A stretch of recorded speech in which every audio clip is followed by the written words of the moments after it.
Hey Run Junkies, I know it's the end of July, but fall race season is coming up soon, believe it or not. And some of us might be tackling our first race ever or a first race at a new distance. There is quite a bit to think about when you are approaching that first race, a lot of nerves, a lot of jitters. So let me give you a few tips on how to approach your first race.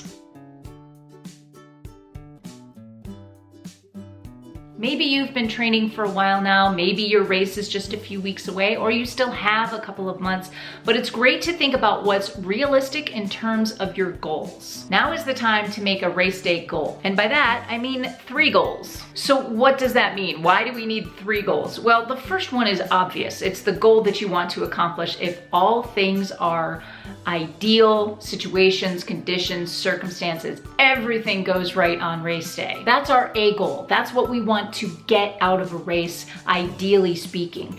It might be a time goal. You might have already wrapped your head around getting some sort of time out of that. But think about it this way. If this is your first race ever or your first race at a new distance, as soon as you cross that finish line, you are automatically setting a PR. But maybe you do have a specific time as your A goal, and that is perfectly valid. That is when everything goes right. You're well rested, you're well hydrated, nourished, you are feeling healthy and injury-free. The weather is perfect, the conditions are perfect. This is the perfect recipe for hitting the A goal.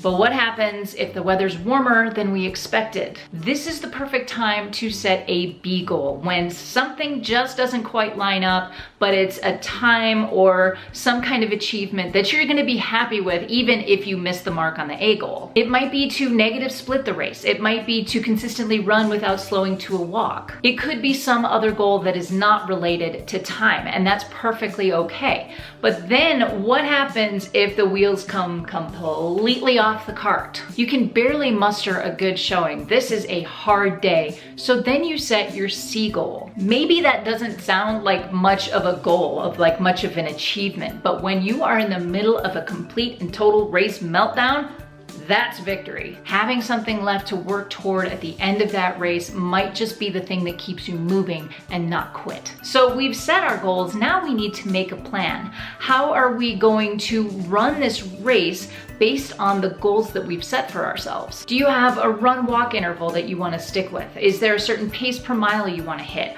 Are you breaking the race down in a certain way? Depending on the race distance, you can break it down in a variety of ways. My personal favorite is taking a half marathon and dividing it into 2 5-milers and a 5K. You can do the same thing with a full marathon, 2 10-milers and a 10K. You can look at a 10K as 2 5Ks back to back. You can look at a 5K as 3 miles plus a little bit of extra credit. When you break down your race in this way, it helps your brain kind of look at it in certain chunks. This is a great mental game that you can play with yourself on race day. If you do decide to break your race down that way, try to program your watch to give you certain sections. If you have a certain pace you want to do for your first 5 miles of your half marathon, set it for that. Then the second 5 miles can be a different pace, and then so on. Programming your watch in this way will kind of keep your adrenaline and your energy in check so you're not burning yourself out in the first few miles of your race. Another tip I have is to know your course. Know how big it is. What's the terrain? What's the surface upon which you are running? Where are the water stations? Where are the hills? The more you know about your race, the better prepared you will be. You can ask questions online. Go into a Facebook group, do a search for that particular race. There's a group for everything now. This is a great way to gather data from people who have done that particular race before and get the information you need before you head into race day. Lastly, get a good night's sleep 2 nights before.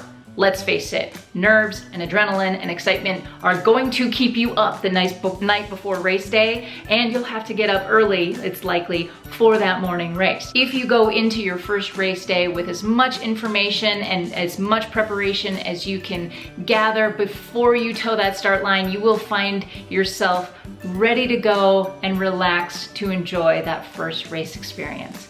Good luck. My question for you today is this: do you have a first race on a calendar or a first race at a new distance? Please leave thoughts, questions, comments, and suggestions in the comment section down below. And as always, give me a thumbs up if you like this video. Don't forget to subscribe for more great stuff from Running with Grace. And if you want to know more about how a new runner should get started, check out this video right here. That's it for me today, you guys. Thank you so much for watching. Go find your awesome. Until next time, happy running.